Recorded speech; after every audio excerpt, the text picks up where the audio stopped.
Hello YouTube, welcome to another episode of Travel Tip Wednesdays. Today's episode, we're going to talk about how to save money while traveling overseas. Stay tuned. So on today's episode of Travel Tip Wednesday, we're actually going to talk about how to save money while traveling overseas. So, every time when we travel overseas, when we exchange our hard-earned money, they charge us with high transfer fees. I mean, it is ridiculous. Sometimes they will charge us 10 to 15 or even more in order to exchange our, let's say, dollars or euros to that local currency. But today we actually gonna touch a little bit on how to save or minimize or eliminate those foreign transaction fees. So you are an international traveler, just like me, and when we travel overseas, there are ways to save money. So there's two tricks in order to eliminate those transaction fees or keep them as low as possible. One of my favorite hacks is using a no foreign exchange fee credit card. When I travel overseas, if the location accepts credit cards, I use those instead. When I use a credit card, it's actually using that day's exchange rate plus no exchange fees. For example, let's say I travel to Colombia. Colombia is, let's say, 3,000 pesos for $1. So I go to a store that accepts credit cards and they sell an item for 9,000 pesos. So I purchase the item, pay with my credit card for 9,000 pesos at exchange at 3,000 pesos for $1. I'm just gonna get charged in my credit card the $3. There's no foreign exchange fees. Some credit cards, they offer 3 or 4% per the dollar on the exchange rate.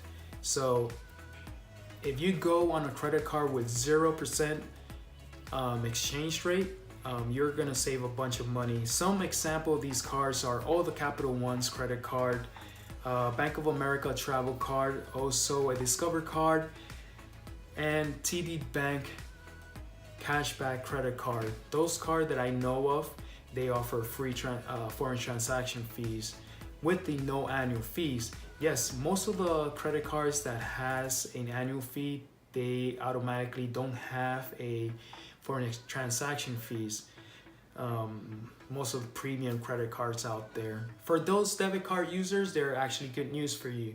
There are actually several banks here in the United States where you don't need a minimum balance and they don't charge you a foreign exchange fees or a withdrawal fees for using an out-of-network ATM.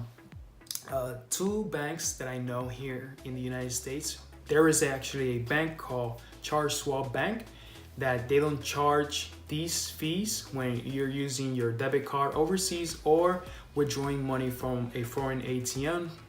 So typically they reimburse you back. But one of my favorite banks, and I actually use them personally, is Capital One 360.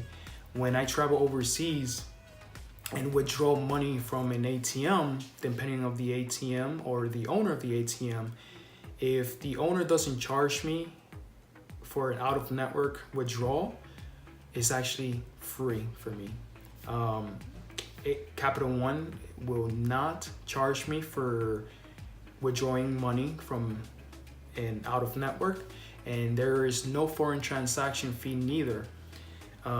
Also, if I use their debit card for purchases, there's no foreign transaction fee neither. So I'm saving a lot of money on fees for using a Capital One 360. Also, Capital One has a bank account, high yield checking, but you need to have a minimum balance of $5,000. If a bank charges you for using an out-of-network ATM card for their withdrawal overseas, Capital One will actually reimburse you. I remember I used to have that account a few years back before switching to Capital One 360, and I did notice a couple of days after withdrawing money overseas, they actually reimburse me back like $3. But normally with that checking account, in each month, Capital One will reimburse you about $15 in reimbursement fees. So if you are a viewer who lives outside the United States, search for a bank within your country to see if there actually is a service that does not offer a foreign exchange fee for using your debit card outside of your country. Maybe there is credit cards that offer this type of service, so you just gotta search to see if there actually is a bank available that offer this type of service within your country. And that is it for today on Travel Tip Wednesday. If you have any other idea or tips how to save money while traveling overseas, you can comment below. And that is it for today. Remember to subscribe, like, and I'll see you on the next one. Safe travels.